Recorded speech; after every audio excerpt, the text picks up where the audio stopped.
أعوذ بالله من الشيطان الرجيم بسم الله الرحمن الرحيم رب اشرح لي صدري ويسر لي أمري واحلل عقدة من لساني يفقهوا قولي رب زدني علما اللهم فقهنا في الدين اللهم فقهنا في الدين اللهم فقهنا في الدين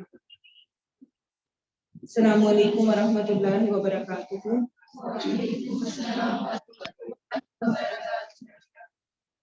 الحمدللہ اللہ تعالیٰ کی توفیق سے ہمیں ایک اور رمضان اپنی زندگی میں میسر آتا ہے۔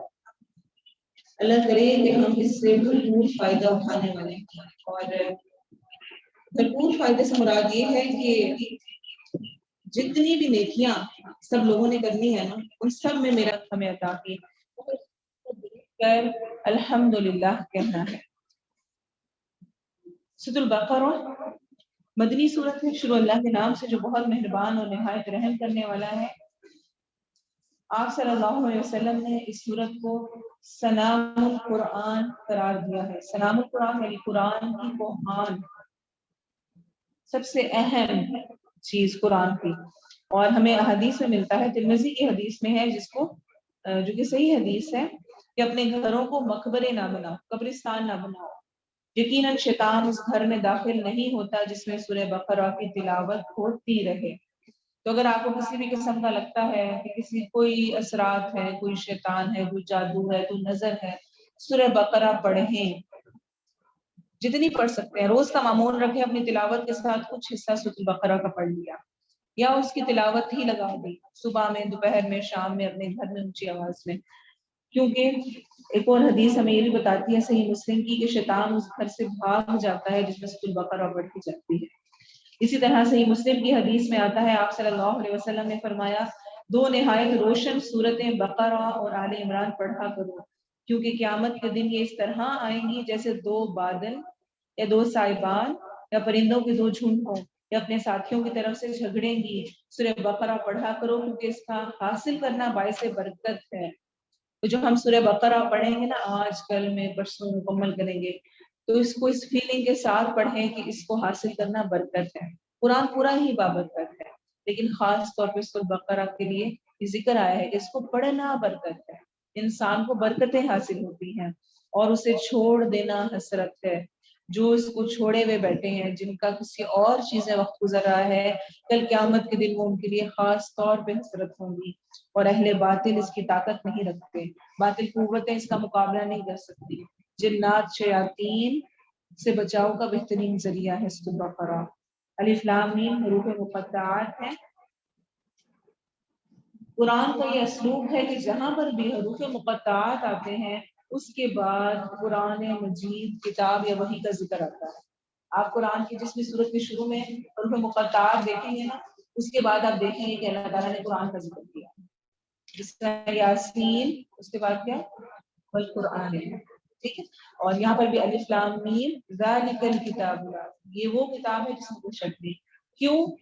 یہ حروف مقطعات آنے کا مفسرین جو ڈیٹیل میں بتاتے ہیں وہ یہی کہ کوئی بھی یہ نہ سمجھے کہ میں سب جانتا ہوں، یہ اللہ کے ہاں موجود ہے۔ قرآن کے معجزہ ہونے کی دلیل ہے کہ جو اللہ نے بتا دیا صرف وہ معلوم ہے، اس کے علاوہ کچھ معلوم نہیں، اور یہ قرآن کے سچے ہونے کی دلیل ہے یہ حروف مقطعات۔ یہ کامل کتاب، اس میں کوئی شک نہیں ہے۔ تو ابھی دورہ قرآن کے لیے بیٹھے ہیں، اچھی طرح سوچ لیں، سمجھ لیں۔ ڈاکٹر کہتا ہے اگر یہ دوائی کھائی یا اگر یہ کھانا کھایا تو آپ کا پیٹ خراب ہو جائے گا، آپ کی زندگی خطرے میں ہے، آپ کی شوگر اتنی ہے، اگر آپ نے میٹھا یہ کھایا تو آپ گئے، مر جائیں گے۔ ہم بات مانتے ہیں یا نہیں کہتے ایسے ہی بول رہے ہیں، کوئی بات نہیں، جو ایسے کرے گا وہ بچ جائے گا، مر جائے گا، ٹھیک ہے، اپنا نقصان خود ہی کرے گا۔ اللہ جو مجھے کہیں گے نا اس کتاب میں آگے جو کچھ میں پڑھنے لگی ہوں وہ سراسر سچ ہے، اس میں کہیں بھی شک نہیں ہے، پتہ نہیں ایسا ہو کہ نہ ہو۔ جب اللہ تعالیٰ فرمائیں گے کہ لعنت ہو جھوٹ بولنے والوں پر، تو واقعی جھوٹ بولنے والوں پر لعنت ہے۔ یہ کام کرنے والے جہنم میں جائیں گے تو واقعی وہ ایسا ہوگا۔ اور اگر ایسا کرو گے تو جنت ملے گی تو واقعی ملے گی. تو اس کتاب کو پڑھنے سے پہلے سب سے پہلی بات ہی جو ہمیں سمجھا دی وہ کیا؟ کوئی شک نہیں کرنا. وہ لوگ جو غیب پر ایمان لاتے ہیں، اچھا یہ کامل کتاب، اس میں کوئی شک نہیں، بچنے والوں کے لیے سراسر ہدایت ہے. وہ لوگ جو غیب پر ایمان لاتے اور نماز قائم کرتے اور اس میں سے جو ہم نے انہیں دیا ہے خرچ کرتے ہیں.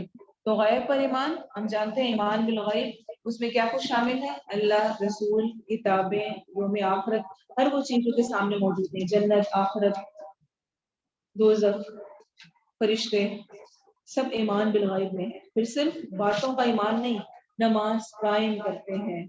اور نماز قائم کیسے ہوتی ہے؟ اس طرح پڑھی جائے جس طرح نبی صلی اللہ علیہ وسلم نے پڑھی تھی. اور نماز کو اعتدال اور اطمینان سے ادا کرنا اصل میں نماز کو قائم کرنا. تیز تیز پڑھنا نماز قائم کرنا نہیں ہوتا. اسی لیے نبی صلی اللہ علیہ وسلم نے اطمینان سے نماز نہ پڑھنے والے ایک شخص سے 3 دفعہ کہا تھا تمہاری نماز نہیں ہے، دوبارہ جا کے پڑھنا. ٹھیک ہے، صحیح بخاری کی حدیث میں آتا ہے. وَمِمَّا رَزَقْنَاهُمْ يُنْفِقُونَ، اور جو ہم نے انہیں دیا اس میں سے خرچ کرتے ہیں. رزق، رزق جو ہوتا ہے وہ صرف مال نہیں ہوتا، ہر وہ نعمت، ہر چیز جو مجھے میسر ہے وہ رزق ہے. چاہے وہ اچھی نیند کا آ جانا ہے، چاہے وہ مال ملا ہوا ہے، چاہے اولاد ملی ہوئی ہے، چاہے کوئی اور اچھی صلاحیت ملی ہوئی ہے، کوئی بھی نعمت ہے، مال، اولاد، علم، عقل، قوت، صحت، نعمت، سب کچھ، عزت، یہاں تک کہ وہ سب اللہ کی طرف سے ہے. تو اللہ کیا فرما رہے ہیں؟ اس میں سے وہ خرچ کرتا ہے، اس کو اللہ کی راہ میں لگاتا ہے. جو وقت ملا ہے، اب ہم سارے وقت نکال کر آئے ہیں تو ہم یہ کیا کریں؟ اصل میں اپنے وقت کو اللہ کی راہ میں خرچ کر رہے ہیں. تو یہ متقی کی نشانی ہے کہ وہ جو اس کو نعمت ملی ہوتی ہے اس کو اللہ کی راہ میں لگاتا ہے، اس کو خرچ کرتا ہے. اور نفق ينفق، نفاق بھی اسی سے ہے، منافق بھی اسی سے ہے. آگے بھی منافق کا ذکر آئے گا تو ہم پڑھیں گے. نفاق، نفق کا ہوتا ہے سرنگ، ٹنل جسے کہتے ہیں، جو ایک طرف سے داخل ہو تو دوسری طرف سے نکلتے ہیں. ٹھیک ہے، ٹنل جو ہوتی ہے، سرنگ ہوتی ہے. تو جو متقی شخص ہوتا ہے اس کی جیب اس کی ٹنل ہوتی ہے، اس کی صلاحیت ہے. جو چیز اس کو ملتی ہے وہ اس کو اپنے پاس سنبھال کے نہیں رکھ لیتا، اس کو دوسری طرف نکال دیتا ہے، نکالتا جاتا ہے. اس کی جیب اس تک نہیں محدود ہوتی بلکہ خود بھی استعمال کیا، دوسروں کو دیا.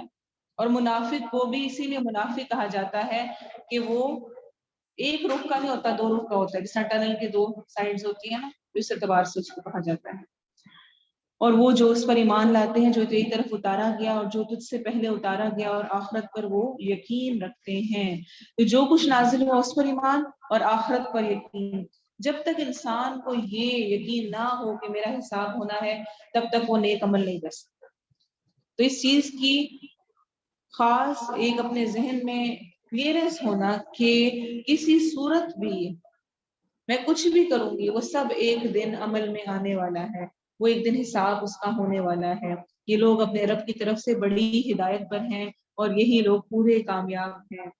بے شک جن لوگوں نے کفر کیا ان پر برابر ہے، چاہے تو نے انہیں ڈرایا ہو یا انہیں نہ ڈرایا ہو، ایمان نہیں لائیں گے. تو کفر کرنے والے، انکار کرنے والے، جس طرح پہلے میں نے ذکر کیا، ہم ہدایت نہیں دے سکتے، ہدایت اللہ کے ہاتھ میں ہے، لیکن اس کے لیے کوشش بہرحال ضروری ہے.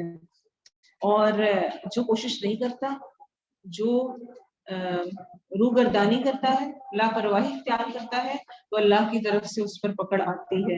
اسی لیے اللہ آگے فرما رہے ہیں ختم اللہ علی قلوبہم وعلی سمعہم، اللہ نے ان کے دلوں پر اور ان کے کانوں پر مہر لگا دی، اور ان کی نگاہوں پر بھاری پردہ ہے، اور ان کے لیے بہت بڑا عذاب ہے. یہ مہر اگرچہ لگائی اور اس کا باعث کیا ہے؟ انسان کا اپنا عمل. اسی لیے سورۃ النساء نمبر 155 میں آتا ہے بل طبع اللہ علیہا بکفرہم، بلکہ اللہ نے ان پر ان کے کفر کی وجہ سے مہر کر دی. اور آپ صلی اللہ علیہ وسلم نے فرمایا بندہ جب کوئی گناہ کرتا ہے تو اس کے دل پر ایک سیاہ نقطہ لگ جاتا ہے، بلیک ڈاٹ. پھر جب وہ باز آ جائے، استغفار کر لے اور توبہ کرے تو اس کا دل چمک جاتا ہے. جیسے ہم گھر کی صفائی کرتے ہیں، چیزیں صاف کرتے ہیں، چمک جاتی ہیں. اور اگر دوبارہ گناہ کرے، دوبارہ ڈسٹ پڑ گئی تو نقطہ بڑھا دیا جاتا ہے. پھر پہلے جتنا نقطہ نہیں لگتا، پھر اور بڑھ جاتا ہے. یہاں تک کہ اس کے دل پر چھا جاتا ہے۔ یہی وہ زنگ ہے جو اللہ نے ذکر فرمایا سورۃ المطففین میں، کلا بل ران علی قلوبہم ما کانوا یکسبون، ہرگز نہیں بلکہ زنگ بن کر چھا گیا ہے ان کے دلوں پر جو وہ کماتے ہیں۔ وَمِنَ النَّاسِ مَن يَقُولُ آمَنَّا بِاللَّهِ، اور لوگوں میں سے کچھ وہ ہیں جو کہتے ہیں ہم اللہ پر اور آخرت کے دن پر ایمان لائے، حالانکہ وہ ہرگز مومن نہیں ہیں۔ یہاں سے منافقین کا ذکر ہے۔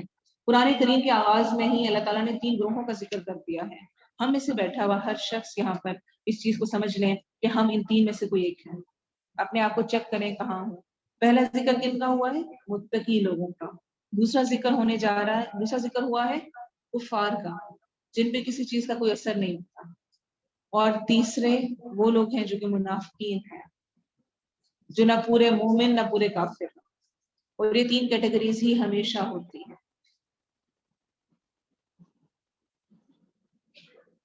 تو منافق کی نشانیاں بتائی جا رہی ہیں، اللہ سے دھوکہ بازی کرتے ہیں، اور ان لوگوں سے جو ایمان لائے حالانکہ وہ اپنی جانوں کے سوا کسی کو دھوکہ نہیں دے رہے اور وہ شعور نہیں رکھتے۔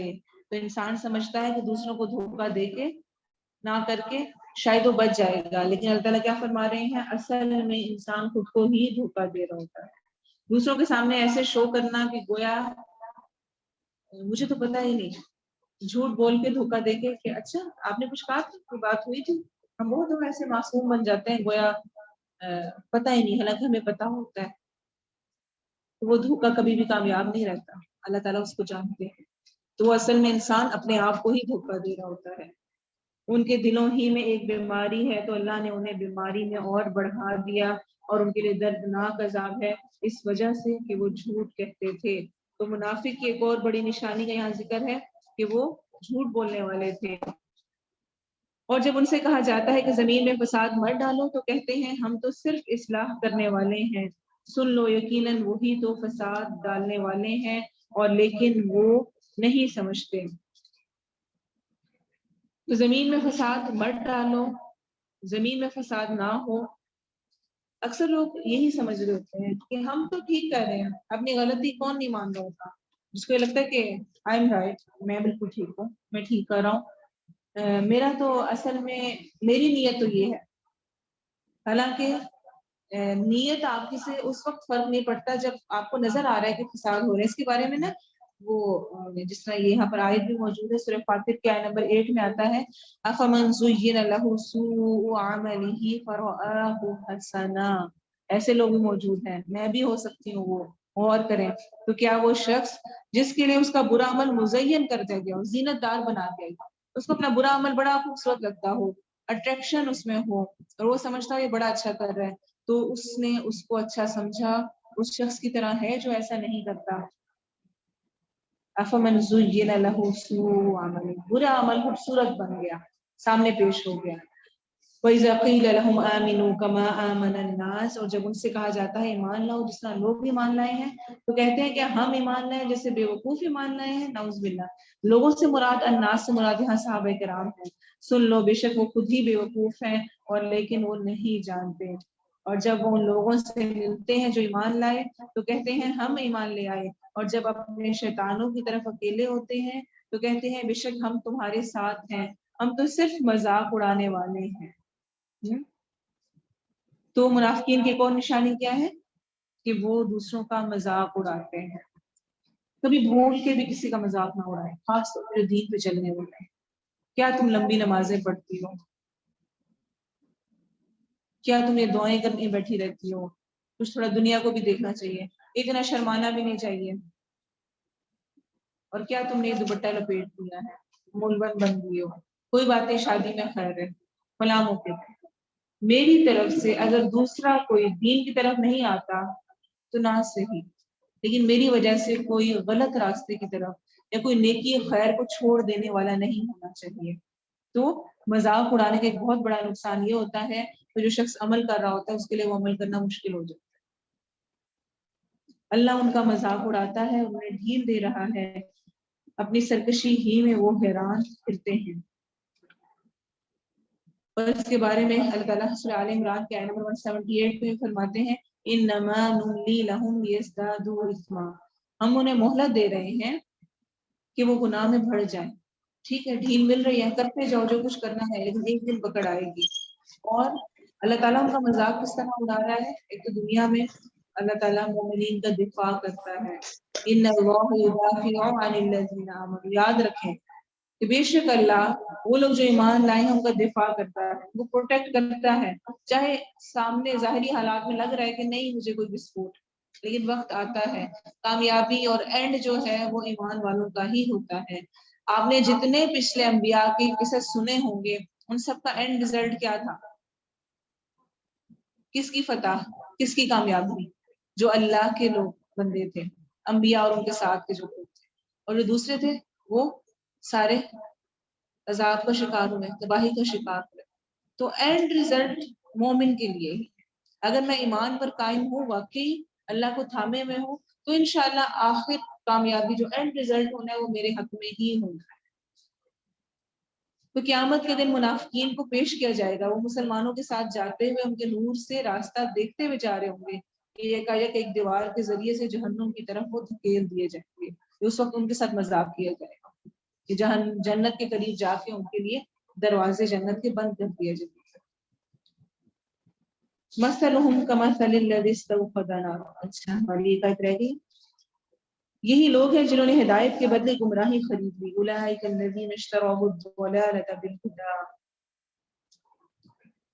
یہی لوگ ہیں جنہوں نے ہدایت کے بدلے گمراہی خرید لی, تو نہ ان کی تجارت نے نفع دیا اور نہ ہی وہ ہدایت پانے والے ہیں. ان کی مثال اس شخص کی مثال کیسی ہے؟ آگے دو مثالیں ہیں جو کہ منافقین کی بیان کی جا رہی ہیں.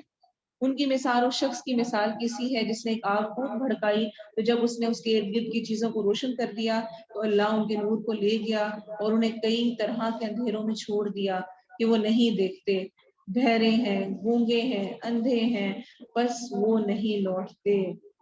اللہ تعالیٰ قرآن مجید میں سورہ احقاف میں بھی فرماتے ہیں وَجَعَلْنَا لَهُمْ سَمْعًا وَأَبْصَارًا وَأَفْئِدَةً فَمَا أَغْنَى عَنْهُمْ سَمْعُهُمْ وَلَا أَبْصَارُهُمْ وَلَا أَفْئِدَتُهُمْ مِنْ شَيْءٍ إِذْ كَانُوا يَجْحَدُونَ بِآيَاتِ اللَّهِ.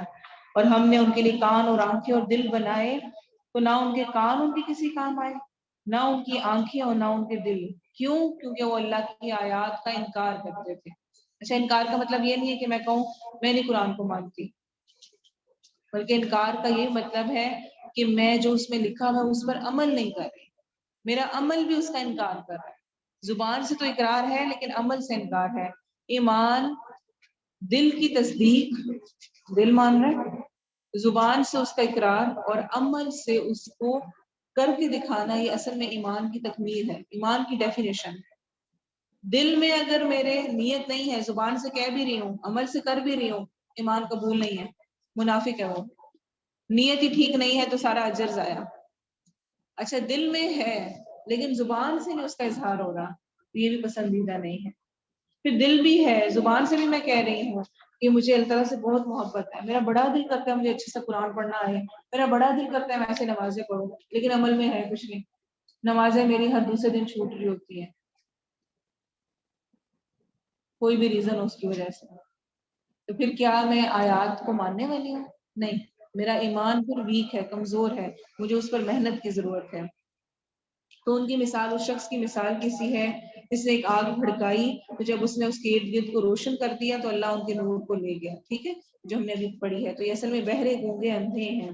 یا جیسے آسمان سے اترنے والی بارش جس میں کئی اندھیرے ہیں اور گرج اور چمک ہے, وہ کڑکنے والی بجلیوں کی وجہ سے موت کے ڈر سے اپنی انگلیاں اپنے کانوں میں ڈال لیتے ہیں, اور اللہ کافروں کو گھیرنے والا ہے. بجلی قریب ہے کہ ان کی نگاہیں اچک کر لے جائے, جب کبھی وہ ان کے لیے روشنی کرتی ہے اس میں چل پڑتے ہیں, اور جب ان پر اندھیرا کر دیتی ہے کھڑے ہو جاتے ہیں.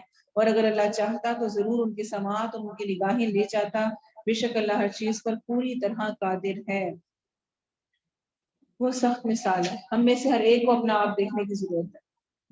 جب آسانی ملی دین پہ چل پڑے, جہاں سارے اسکارف لے کے بیٹھے ہوئے وہاں اسکارف لے کے بیٹھ گئے, جہاں سب نے اتارا ہے وہاں, جہاں پر اندھیرا ہوا وہاں کھڑے ہو گئے جو مثال دی گئی ہے, اور جہاں پہ روشنی ہوئی وہاں چل پڑے. جہاں آسانی لگ رہی ہے کہ اب سارے نماز پڑھو چلو میں بھی پڑھ لوں, اور جہاں کوئی نہیں پڑھا وہاں چھوڑ کے بیٹھ جائیں. جہاں سب نے پردہ اس میں کیا مشکل ہے؟ لیکن جہاں پہ کوئی نہیں کر رہا وہاں پہ میں کر رہی ہوں، اصل میرا ٹیسٹ وہاں پہ. اور جو منافق ہوتا ہے وہ کنارے پہ رہ کے اپنی عبادات کرتا ہے، جہاں اس کو فائدہ لگ رہا ہو اس طرف ہو جاتا ہے. اس ٹائم دوپٹہ اتارنے میں فائدہ ہے تو وہ اتارتی ہے، اس وقت دوپٹہ لینے میں فائدہ ہے تو اس وقت دوپٹہ لے لیا، اس وقت فلاں مجلس میں جانے کا فائدہ ہے، اچھا کھانا ملا چلو وہاں چلے، اس وقت فلاں میں جانے کا کوئی فائدہ نہیں، وہاں پہ کچھ ہوتا ہی نہیں ہے، رہنے دیا. اور زندگی کی بے شمار مثالیں ہیں. اسی لیے اللہ تعالیٰ سورۃ الحج کی آیت نمبر 11 میں فرماتے ہیں اور لوگوں میں سے کوئی وہ ہے جو اللہ کی عبادت ایک کنارے پہ کرتا ہے، بالکل اینڈ پھر اگر اسے کوئی بھلائی پہنچ جائے تو اس کے ساتھ مطمئن ہو جاتا ہے، کچھ اچھا مل رہا ہو، اور اگر اسے کوئی آزمائش آ پہنچے تو اپنے منہ پر الٹا پھر جاتا ہے، اس نے دنیا اور آخرت کا نقصان اٹھایا، یہی تو صریح خسارہ ہے. تو بے شک اللہ ہر چیز پر پوری طرح قادر ہے، جس نے اگر مجھے کچھ دیا ہوا ہے وہ کسی بھی وقت دے سکتا ہے. منافق قیامت کے دن جہنم کے سب سے نچلے گڑھے میں ہوگا. منافق وہ ہے جس کو ہم سمپل لینگویج میں کہیں گے دو رخا انسان، جو کہ سامنے کچھ اور ہے اور اندر کچھ اور ہے. اللہ تعالیٰ ہمیں اس سے محفوظ رکھے.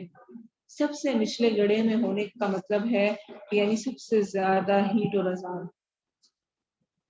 پھر اللہ تعالیٰ آگے بیان کر رہے ہیں 3 گروہوں کا ذکر کے بعد سب لوگوں سے خطاب ہے اور اللہ تعالیٰ اپنی عبادت کی طرف بلا رہے ہیں. آیت نمبر 21، اے لوگوں اپنے رب کی عبادت کرو جس نے تمہیں پیدا کیا اور ان لوگوں کو بھی جو تم سے پہلے تھے تاکہ تم بچ جاؤ. جس نے پیدا کیا ہے اسی کی عبادت ہونی چاہیے، جس نے تمہارے لیے زمین کو ایک بچھونا اور آسمان کو ایک چھت بنایا اور آسمان سے کچھ پانی اتارا، پھر اس کے ساتھ کئی طرح کے پھل تمہاری روزی کے لیے پیدا کیے، پھر اللہ کے لیے کسی قسم کے شریک نہ بناؤ جب کہ تم جانتے ہو.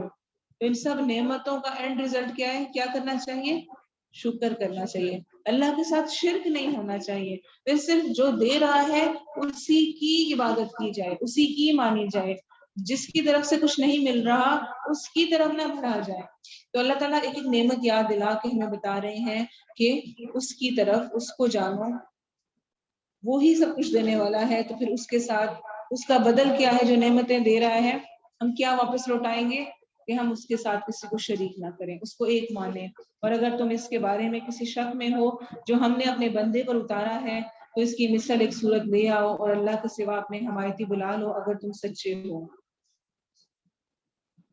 مختلف جگہوں پر ہمیں یہ چیلنج ملتا ہے اللہ تعالیٰ کی طرف سے کہ جیسی کہا گیا پہلے ایک قرآن لے آؤ، پھر کہا گیا 10 صورتیں لے آؤ، پھر کہا گیا ایک صورت لے آؤ، اس کی مثل ہی کچھ لے آؤ، لیکن کفار کچھ بھی نہ لا سکے. پھر اگر تم نے ایسا نہ کیا اور نہ کبھی کرو گے تو اس آگ سے بچو جس کا ایندھن انسان اور پتھر ہے، کافروں کے لیے تیار کی گئی ہے. اس کا مطلب ہے کہ جہنم اس وقت بھی موجود ہے، تیار کی جا چکی ہے.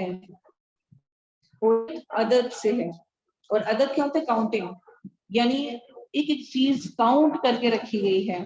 کس طرح کی ہیٹ ہے، کیسا عذاب ہے. استغفر اللہ، کیا کہ کچھ چیزیں ایک ایک چیز پوری کاؤنٹ کر کے اللہ نے جہنم میں تیار کر رکھی ہے. اور آپ صلی اللہ علیہ وسلم نے فرمایا، صحیح بخاری میں آتا ہے، تمہاری آگ جہنم کی آگ کے 70 حصوں میں سے صرف ایک حصہ ہے. یہ آگ جس پہ ہلکی سے اگر لگ جائے تو ہماری کیا جلنے کی اور کیا کیفیت ہوتی ہے. آیت نمبر 25، اور ان لوگوں کو خوشخبری دے دیں جو ایمان لائے اور انہوں نے نیک عمل کیے کہ بے شک ان کے لیے ایسے باغات ہیں جن کے نیچے سے نہریں بہتی ہیں. جب کبھی ان میں سے کوئی پھل انہیں کھانے کے لیے دیا جائے گا کہیں گے یہ تو وہی ہے جو اس سے پہلے ہمیں دیا گیا تھا، اور وہ انہیں ایک دوسرے سے ملتا جلتا دیا جائے گا. اور ان کے لیے ان میں نہایت پاک صاف بیویاں ہیں اور وہ ان میں ہمیشہ رہنے والے ہیں. تو انسان کی لذت و آسائش کی بنیادی چیزیں کیا ہوتی ہیں؟ رہائش، کھانا پینا، نکاح، جسمانی ضروریات. اس آیت میں تینوں بیان کرتی گئی. جنات تجری من تحتها الانہار، باغات ہوں گے رہنے کے لیے، خوبصورت جگہیں ہوں گی، چاندی کے، سونے کے، ہیرے جواہرات کے گھر بنے ہوئے، محلات ہوں گے. اور کلما رزقوا منها رزق، جو چاہیں گے جیسا چاہیں گے ان کو وہاں مل جائے گا. وَلَهُمْ فِيهَا أَزْوَاجٌ مُطَهَّرَةٌ، نیک بیویاں ازواج کی ٹرانسلیشن ہمیشہ بیویاں کی جاتی ہے، لیکن اصل میں ازواج یا زوج کا لفظ آتا ہے میاں بیوی کے لیے، یعنی دونوں کو ایک دوسرے کا بدل دیا جائے گا، اور یہ سب کچھ میسر ہو لیکن ہمیشگی نہ ہو تو نعمتوں کا فائدہ نہیں ہے. اس لیے اللہ تعالیٰ نے اینڈ پہ کیا کہا، وَهُمْ فِيهَا خَالِدُونَ، اور یہ سب کچھ ان کے پاس ہمیشہ رہے گا. آج کوئی نعمت ہوتی ہے تو سب سے بڑا خوف کیا ہوتا ہے کہ مجھ سے چھین نہ جائے، ہمیشہ میرے پاس رہے، تو وہ اس دنیا میں نہیں ممکن. بے شک اللہ سے نہیں شرماتا کہ کوئی بھی مثال بیان کرے مچھر کی ہو پھر اس کی جو اس سے اوپر ہے، بس لیکن وہ لوگ جو ایمان لائے سو جانتے ہیں کہ بے شک وہی ان کے رب کی طرف سے حق ہے، اور رہے وہ جنہوں نے کفر کیا تو وہ کہتے ہیں اللہ نے اس کے ساتھ مثال دینے سے کیا ارادہ کیا، وہ اس کے ساتھ بہتوں کو گمراہ کرتا ہے اور اس کے ساتھ بہتوں کو ہدایت دیتا ہے، اور وہ اس کے ساتھ فاسقوں کے سوا کسی کو گمراہ نہیں کرتا. یہ آیت جو ہے نا مجھے بہت اچھی اس بات سے سمجھ آئی تھی کہ ایک ہی چیز سے ہدایت بھی مل رہی ہے اور گمراہی بھی. تو اس کی مثال ایک میں نے کسی لیکچر میں سنی تو انہوں نے کہا کہ جس طرح سے گاڑی ہوتی ہے اس کی لائٹس ہیں، اگر آپ ان لائٹس کو گاڑی میں بیٹھ کر رہنمائی کے لیے استعمال کریں گے تو کیا ہوگا، وہ آپ کو گائیڈ کریں گے، روشنی آپ کو سامنے نظر آئے گا سب کچھ. لیکن اگر آپ انہی لائٹس کے اپوزٹ کھڑے ہو جائیں تو کیا ہوتا ہے، اس سے آنکھیں چبھا جاتی ہیں، جو نظر آ رہا ہے وہ بھی نظر آنا بند ہو جاتا ہے. تو یہ قرآن تو ہم سب کے لیے ہدایت ہے، اگر ہم رہنمائی کے لیے اس کو لیں گے تو ہم ہدایت پائیں گے، لیکن اگر ہم اس سے رہنمائی نہیں لینا چاہیں گے تو اسی کے ذریعے سے پھر بہت سارے لوگ گمراہ ہوتے ہیں، غلط تعویلیں، غلط باتیں اور غلط نتائج نکالتے ہیں. وہ لوگ جو اللہ کے عہد کو اسے پختہ کرنے کے بعد توڑ دیتے ہیں اور اس چیز کو قطع کرتے ہیں جس کے متعلق اللہ نے حکم دیا کہ اسے ملایا جائے، اور زمین میں فساد کرتے ہیں، یہی لوگ خسارہ اٹھانے والے ہیں. اللہ کا عہد الست، انشاءاللہ اس کا ذکر آگے ڈیٹیل میں آئے گا. اس چیز کو کاٹتے ہیں، رشتہ داری، رحم کے رشتے کو جس سے جوڑنے کا حکم دیا گیا ہے. اس کی بھی انشاءاللہ ہم ڈیٹیل آگے پڑھیں گے. آپ صلی اللہ علیہ وسلم نے فرمایا کہ ترحمی کرنے والا جنت میں داخل نہیں ہوگا، رشتوں کو کاٹنے والا جنت میں نہیں جائے گا. تو کوئی رشتہ کٹا ہوا ہے اس پہ ضرور غور کریں، اس رمضان کو ٹارگٹ کرنا ہے کہ میں نے اس رشتے کو ضرور جوڑنا ہے، ورنہ سارے اعمال ضائع. کتا رحمی کرنے والا جنت میں نہیں جائے گا. اور اس کی ایکسپلینیشن دیکھیں تو آپ کو سمجھ آئے گی. کتا رحمی کرنے والا جنت میں نہیں جائے گا، چاہے وہ نمازیں پڑھے، چاہے وہ روزے رکھے، چاہے وہ سب کچھ کر رہا ہے، لیکن ایک اس نے کتا رحمی کی ہوئی ہے، رشتوں کے تعلق کاٹے ہوئے ہیں، ان سے ناراضگیاں کی ہوئی ہیں، اور ریزنز وٹ ایور کچھ بھی ہو سکتے ہیں، بہت سارے ریزنز ہو سکتے ہیں، وہ جنت میں داخل نہیں ہوگا. تم کیسے اللہ کے ساتھ کفر کرتے ہو حالانکہ تم بے جان تھے تو اس نے تمہیں زندگی بخشی، پھر وہ تمہیں موت دے گا، پھر تمہیں زندہ کرے گا، پھر تم اسی کی طرف لوٹائے جاؤ گے. وہی ہے جس نے زمین میں جو کچھ ہے سب تمہارے لیے پیدا کیا، پھر آسمان کی طرف متوجہ ہوا، پس انہیں درست کر کے 7 آسمان بنا دیا، اور وہ ہر چیز کو خوب جاننے والا ہے. تو میں کچھ بھی نہیں تھی، اپنی ایج سوچیں، اس سے پہلے کے کچھ سال سوچیں، 50 60 100 سال پہلے ہم کہاں تھے، کچھ بھی نہیں تھے. اللہ نے مجھے وجود دیا، اس نے بنایا، اور اسی کی طرح میں واپس چلی جاؤں گی. جس وقت میں دنیا میں آئی ہوں میری اس میں کوئی مرضی نہیں تھی، جس وقت میں نے دنیا سے جانا ہے ایک لمحہ بھی آگے پیچھے نہیں ہونا. تو جو درمیان کا وقت ہے جس میں مجھے اختیار دیا گیا ہے اس میں بھی تو مجھے اس رب کی مرضی ہی ماننی چاہیے نا، جس نے مجھے بنایا اور جس نے مجھے واپس لے کر جانا ہے. اور جب تیرے رب نے فرشتوں سے کہا، یہاں سے آدم علیہ السلام کا واقعہ شروع ہو رہا ہے جس کا ذکر قرآن میں مختلف جگہوں پر موجود ہے. اور جب تیرے رب نے فرشتوں سے کہا بے شک میں زمین میں ایک جانشین بنانے والا ہوں، انہوں نے کہا کیا تو اس میں اس کو بنائے گا جو اس میں فساد کرے گا اور بہت سے خون بہائے گا، اور ہم تیری تعریف کے ساتھ ہر عیب سے پاک ہونا بیان کرتے ہیں اور تیری پاکیزگی بیان کرتے ہیں. فرمایا بے شک میں جانتا ہوں جو تم نہیں جانتے، اور آدم کو سب کے سب نام سکھلا دیے، پھر ان کو فرشتوں کے سامنے پیش کیا، پھر فرمایا مجھے ان کے نام بتاؤ اگر تم سچے ہو. انہوں نے کہا تو پاک ہے، ہمیں کچھ علم نہیں مگر جو تو نے ہمیں سکھایا، بے شک تو ہی سب کچھ جاننے والا کمال حکمت والا ہے. فرمایا اے آدم انہیں کے نام بتا. تو جب اس نے انہیں ان کے نام بتا دیے فرمایا کیا میں نے تم سے نہیں کہا تھا کہ بے شک میں ہی آسمانوں اور زمین کی پوشیدہ چیزیں جانتا ہوں اور جانتا ہوں جو کچھ تم ظاہر کرتے ہو اور جو کچھ تم چھپاتے ہو. تو اس سے ہمیں یہ بھی پتہ چلتا ہے کہ فرشتوں کا علم بھی جزوی ہے. جو اللہ نے ان کو علم دیا صرف وہ علم ان کے پاس ہے، ان کے پاس کوئی غیب کا علم نہیں ہے. اور عائشہ رضی اللہ عنہا سے روایت ہے، انہوں نے فرمایا جو شخص تمہیں کہے، اس بات کو غور سے سنیں، بہت اہم بات ہے، صحیح بخاری کی حدیث کا حصہ ہے. جو شخص تمہیں کہے کہ نبی صلی اللہ علیہ وسلم غیب جانتے تھے، یہاں پہ فرشتوں کا غیب کا ذکر ہے ساتھ نبیوں کے اعتبار سے، جو کہے کہ نبی صلی اللہ علیہ وسلم غیب جانتے تھے تو بلا شبہ اس نے جھوٹ کہا، کیونکہ اللہ تعالیٰ تو فرماتا ہے کہ اس کے سوا کوئی غیب نہیں جانتا. کیا فرما رہے ہیں وَأَعْلَمُ مَا تُبْدُونَ وَمَا كُنْتُمْ تَكْتُمُونَ، بے شک صرف اللہ غیب کو جاننے والا ہے. جو فرشتوں کو ملا یہاں پر بھی وہ اللہ کی طرف سے تھا. جہاں پر نبی صلی اللہ علیہ وسلم کو ہمیں پیشن گوئیاں یا چیزیں ملتی ہیں وہ اس وقت اللہ کی طرف سے غیب سے ان کو پہنچائی گئیں، لیکن اپنی ذات میں وہ غیب کا علم نہیں رکھتے تھے. اور جب ہم نے فرشتوں سے کہا آدم کو سجدہ کرو تو انہوں نے سجدہ کیا، مگر ابلیس اس نے انکار کیا اور تکبر کیا اور کافروں میں سے ہو گیا. ابلیس کون تھا؟ فرشتوں میں سے نہیں تھا، جن تھا. اس کا آگے سورۃ الکہف میں ذکر بھی آتا ہے کہ کان من الجن، وہ جنوں میں سے تھا. فرشتوں کے ساتھ کیوں تھا؟ انتہائی درجے عبادت کرنے کی وجہ سے. اللہ کی اتنی عبادت اس نے کی ہوئی تھی، اتنی عبادت کی ہوئی تھی کہ وہ فرشتوں کے ساتھ ان کی کمپنی میں آ گیا.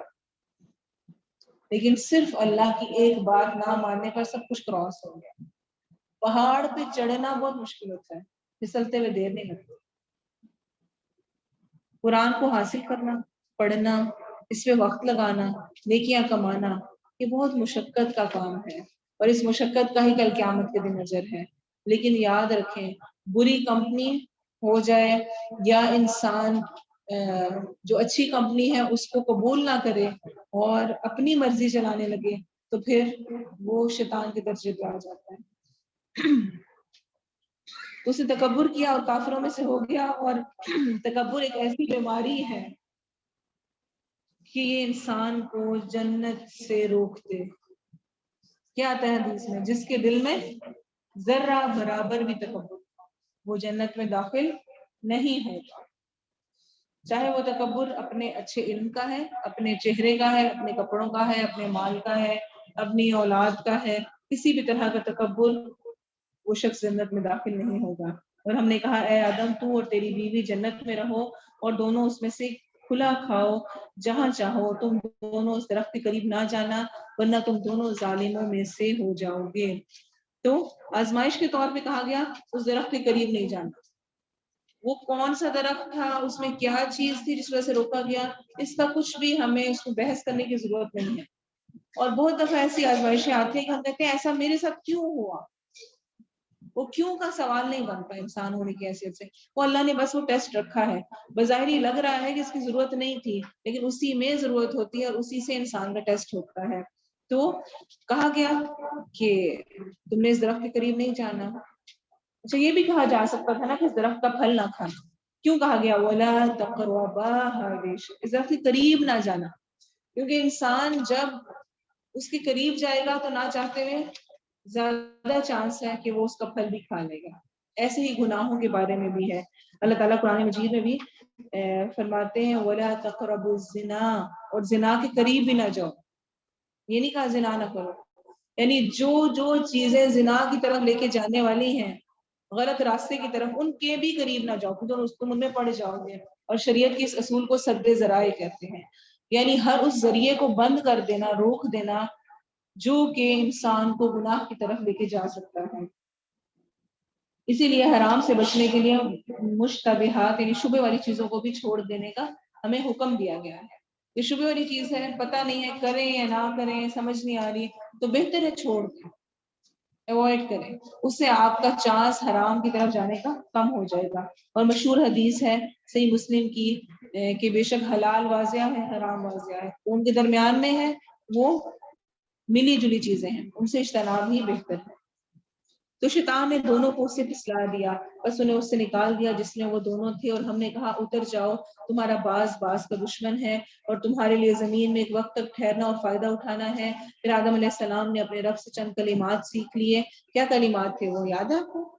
ربنا ظلمنا انفسنا وَإِن لَّمْ تَغْفِرْ لَنَا وَتَرْحَمْنَا لَنَكُونَنَّ مِنَ الْخَاسِرِينَ۔ اللہ کی نافرمانی کی اور اللہ سے ہی کلمات سیکھی۔ یہ رب تعالیٰ کا ایک خاص کرم ہے کہ اس کی نافرمانی کر کے طریقہ بھی وہی سکھانے والا ہے کہ اب مجھے راضی کیسے کرو۔ یقیناً وہی ہے جو بہت توبہ قبول کرنے والا، نہایت رحم کرنے والا ہے۔ تو خالص توبہ کے لیے 3 چیزیں ضروری ہیں۔ کیا کیا؟ اپنے گناہ کا احساس ہو۔ جب تک مریض کو اپنے مرض کی نشاندہی نہیں ہوتی نا، پتہ نہیں کہ مجھے یہ مرض ہے، اس کا علاج نہیں ہو سکتا۔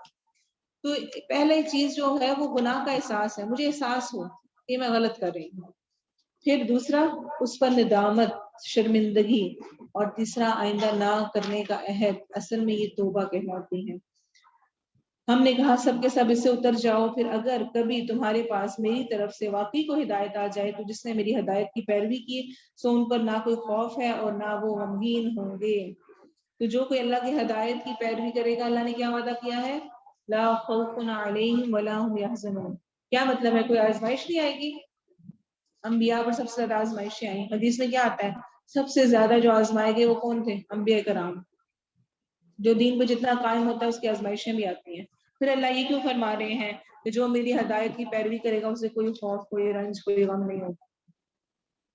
کیونکہ جب انسان اللہ تعالیٰ کی پیروی کرتا ہے، ہدایت کو مانتا ہے، تو اس کے لیے پھر اس دنیا کی آزمائشیں، چیزیں بہت ہلکی ہو جاتی ہیں۔ اسے پتہ ہے کہ میں نے یہاں سے چلے جانا ہے۔ آپ سفر میں ہیں اور آپ کہیں ہوٹل میں رکے ہیں، وہاں پر سونے کے اچھا بستر نہیں ہے، آرام دہ، کھانا اچھا نہیں ہے، تو آپ جو عقل مند ہوگا وہ اس پر بیٹھ کر رنج، غم اور افسوس نہیں کرتا رہے گا کہ ہائے مجھے ملا ٹھیک ہے، کوئی بات نہیں، کل چلے جانا ہے، خیر ہے، آج کا دن گزارا کریں۔ تو جو اللہ کی ہدایت کی پیروی کرنے والے ہیں ان کے لیے دنیا کی یہ چھوٹے غم کی یہ چیز نہیں ہے، میرے پاس اچھا گھر نہیں ہے، میرے پاس اچھے کپڑے نہیں ہے، میرے پاس فلاں چیز نہیں ہے، یہ باتیں اس کو غمگین نہیں کرتی ہیں۔ کہتے کوئی بات نہیں، وقت گزر جانا ہے، ختم ہو جانا ہے، چلے جانا ہے ہم نے یہاں سے۔ تو لا خوف علیہم ولا هم یحزنون، پرسکون رہتا ہے، کیونکہ وہ اس چیز کو جانتا ہے کہ یہ سب کچھ اللہ کی طرف سے میرے، وہ جانتا ہے نا بہتر مجھے کیا ملنا بہتر ہے۔ ہو سکتا ہے جس نعمت کے پیچھے میں مری جا رہی ہوں، جو میرا دل نہیں ٹھکتا اور میں کہہ رہی ہوں مجھے کسی طرح وہ مل جائے، اس ملنے کے بعد میں اللہ سے کتنی دور ہو جاؤں، وہی چیز میری آزمائش بن جائے۔ کسی کی اولاد نہیں ہے، وہ اولاد کا ملنا ہی اس کے لیے آزمائش بن جائے۔ کسی کی شادی نہیں ہوئی ہے، وہ شادی کا ہونا ہی اس کے لیے آزمائش بن جائے، جب وہ اللہ سے دور ہو جائے۔ کسی کے پاس مال نہیں ہے، مال آ گیا تو کیا پتا اس کی مصروفیت میں وہ اللہ کا ذکر ہی چھوڑ دے، تو ہم نہیں جانتے۔ تو جو اللہ کی طرف بڑھنے والے ہیں، اللہ کے ساتھی ہوتے ہیں، جن کے نزدیک دنیا کی اہمیت کم ہوتی ہے، پھر ان کا حال کیا ہوتا ہے؟ لا خوف علیہم ولا هم یحزنون۔ بہت اہم بات ہے یہ، اس کو پلے باندھ لیں۔ اگر مجھے دنیا کے غم بہت زیادہ پریشان کرتے ہیں تو سمجھ لیں کہ میں اولیاء اللہ نہیں ہوں، اللہ کے ولی نہیں ہوں، کیونکہ ایک اور آیت میں کیا آتا ہے؟ الا ان اولیاء اللہ لا خوف علیہم ولا هم یحزنون۔ بے شک خبردار، اللہ کے جو دوست ہیں ان پر نہ کوئی خوف ہوتا ہے نہ کوئی غم ہوتا ہے۔ تو آزمائشیں ایسا نہیں ہوتا کہ ان پہ آتی نہیں ہیں، بہت ساری آ ہوتی ہیں، لیکن وہ اس کو بہت پرسکون انداز میں، وقت گزر جائے گا، ہمیشہ نہیں رہے گا، یہ اللہ کی طرف سے ٹیسٹ ہے، ختم ہو جانا ہے۔ اور جنہوں نے کفر کیا اور ہماری آیات کو جھٹلایا، یہ لوگ آگ والے ہیں، وہ اس میں ہمیشہ ہمیشہ رہنے والے ہیں۔ اے بنی اسرائیل، یہاں سے بنی اسرائیل کا ذکر شروع ہو رہا ہے۔ بنی اسرائیل کون تھے؟ بنی کہتے ہیں بیٹوں کو، اسرائیل یعقوب علیہ السلام کا لقب، تو یعقوب علیہ السلام کے بیٹے، ان کی نسل جو آگے چلی۔ اور یعقوب علیہ السلام کے ہم جانتے ہیں 12 بیٹے تھے، جن میں یوسف علیہ السلام بھی تھے، ان سے آگے جو نسل چلی وہ بنی اسرائیل کہلاتی ہے۔ کہ بنی اسرائیل میری نعمت یاد کرو جو میں نے تم پر انعام کی، اور تم میرا عہد پورا کرو، میں تمہارا عہد پورا کروں گا، اور صرف مجھ ہی سے بس ڈرو۔ تو میری نعمت یاد کرو جو میں نے تم پر انعام کی اور تم میرا عہد پورا کرو. کیا نعمت دی؟ خاص طور پہ تمام امتوں پہ فضیلت ملی اور چنے گئے. اور جو عہد اللہ تعالیٰ نے اس سے کیا، کیا فرمایا؟ تم میرے عہد کو پورا کرو، دین کی سربلندی کا کام کرو، میں تمہارے عہد کو پورا کروں گا، جس کا انشاءاللہ آگے سورہ مائدہ کے آیت نمبر 12 میں ذکر ہے. اور اس پر ایمان لاؤ جو میں نے اتارا ہے، اس کی تصدیق کرنے والا ہے جو تمہارے پاس ہے، اور تم سب سے پہلے اس سے کفر کرنے والے نہ بنو، اور میری آیات کے بدلے تھوڑی قیمت مت لو، اور صرف مجھے سے بس ڈرو، اور حق کو باطل کے ساتھ خلط ملط مکس نہ کرو، اور نہ حق کو چھپاؤ جب کہ تم جانتے ہو. یہاں سے بنی اسرائیل کا ذکر شروع ہوا ہے اس رکوع سے، اور اگلی کافی سارے رکوع بنی اسرائیل کا ذکر ہی ہوگا. ان آیات کو پڑھنے سے پہلے میں دوبارہ سے ایک آپ کی یاد دہانی کرانا چاہوں گی کہ پچھلی امتوں کا ذکر ہمیں کہانیاں سنانے کے لیے نہیں آیا، بلکہ اس لیے آیا ہے کہ میں اور آپ سبق حاصل کریں. کیا سبق حاصل کریں؟ کہ انہوں نے جو غلطیاں کی تھیں اور جن کی وجہ سے ان پر عذاب آیا ہے وہ میں نہ کروں، ہم بحیثیت امت وہ کام نہ کریں، کیونکہ وہ بھی چنی ہوئی قوم تھی، فضیلت والی قوم تھی، لاڈلی قوم تھی. اللہ نے ان پر بے شمار نعمتیں نازل کی، ان پر انبیاء اترے، ان پر کتابیں آئیں، ان کو بادشاہت بھی ملی، اور من و سلوہ اترا، کس طرح بادلوں کا سایہ ہوا، کیا کیا کچھ نہیں ملا، کس طرح سے سمندر 2 ٹکڑے ہو گیا. بنی اسرائیل پر ایک کے بعد ایک نعمت ہوئی، لیکن انہوں نے اس کا انکار کیا، اس کو ایکسپٹ نہیں کیا. تو ان کا کیا حال ہوا؟ تو مجھے اور آپ کو بھی خود کو دیکھنا ہے کہ کہیں میرے اندر ان میں سے کوئی کوالٹی یا کوئی چیز تو موجود نہیں ہے. اور نماز قائم کرو اور زکوٰۃ دو، اور رکوع کرنے والوں کے ساتھ رکوع کرو، یعنی با جماعت نماز. کیا تم لوگوں کو نیکی کا حکم دیتے ہو اور اپنے آپ کو بھول جاتے ہو؟ حالانکہ تم کتاب پڑھتے ہو تو کیا تم سمجھتے نہیں ہو؟ اور صبر اور نماز کے ساتھ مدد طلب کرو، اور بلا شبہ وہ یقیناً بہت بڑی ہے مگر ان عاجزی کرنے والوں پر.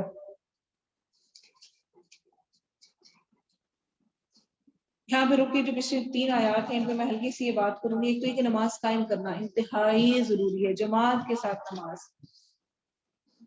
اپنے مردوں کے لیے دعا کرنی چاہیے، کہہ بھی دینا چاہیے کبھی پیار محبت سے.